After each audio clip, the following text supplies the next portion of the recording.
देखिए इसका सबसे बड़ा मेन रीजन तो था, यहाँ पे मैं आपको बताना भूल गया, सेम सबसे बड़ा रीजन रहा इसमें एनपीटी का। एनपीटी साइन करने की बात हुई थी।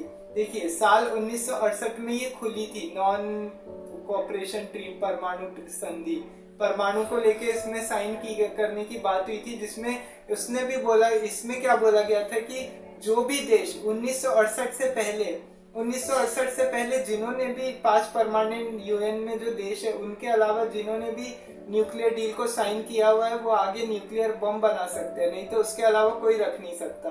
वैसे करके ये बात बोली गई।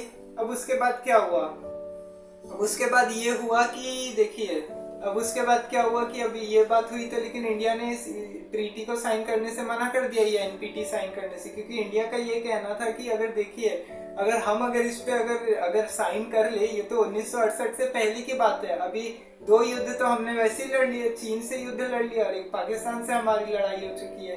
अगर कल को कोई दूसरा अगर अटैक कर दे या कुछ भी हो जाए तो फिर इसकी रिस्पॉन्सिबिलिटी कौन लेगा फिर ऐसे में, फिर ऐसे तो न्यूक्लियर अटैक हो जाएगा फिर इंडिया पे। तो ऐसे करके न्यूक्लियर ये ट्रीटी साइन करने से, एनपीटी साइन करने से इंडिया मना कर देता है। अब देखिए वहां फिर अपन बात कर रहे थे 1974 की।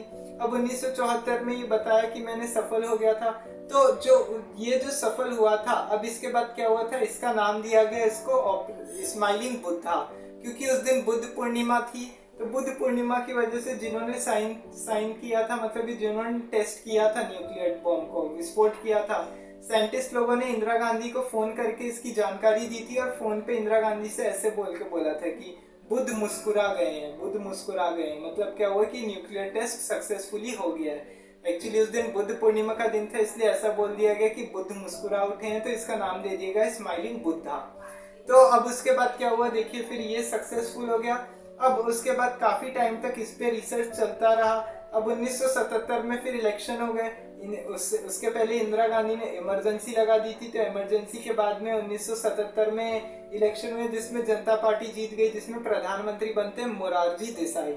मोरारजी देसाई प्रधानमंत्री बने। मोरारजी देसाई लेकिन इन सब में कोई इंटरेस्ट लेते नहीं थे, इन सब चीजों में, रॉ आईबी इन सब के कोई खुफिया कामों में भी ज्यादा उनको इंटरेस्ट होता नहीं था और ये सब उस पर कोई ज्यादा ध्यान देते नहीं थे।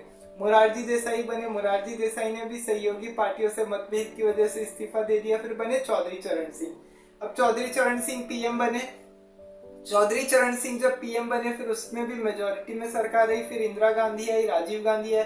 जब तक लेकिन ये इन्होंने किसी ने भी है ना क्या किया कि देश को है ना न्यूक्लियर पावर बनने के लिए मतलब वो किया नहीं, मतलब उस पर ध्यान दिया नहीं, क्योंकि सब